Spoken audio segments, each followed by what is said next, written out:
sada na krovu hotela je desertiranje pripadnika i će imati zadatak da odvlači pažnju kriminalaca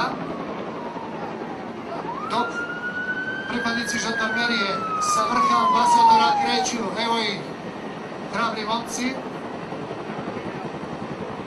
na prvom spratu, tačnije na terasi hotela Ambasador su kriminalci koje želimo da uhapsimo.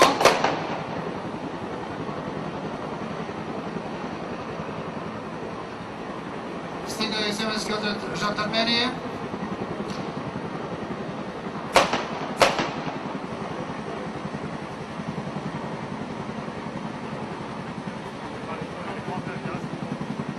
Helikopter je stalno tu da odvlači pažnju.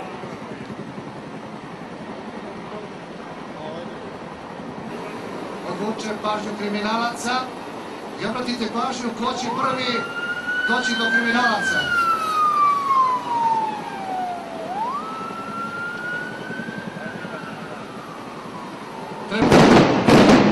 Kriminalaca!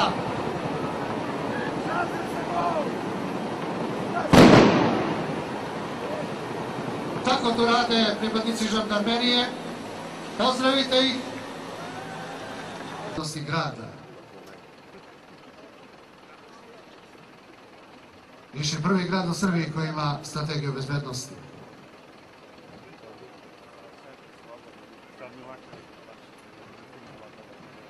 Sad možemo reći da su kriminalci u sigurnim rukama. Pozdravite pripadnike žandarmerije.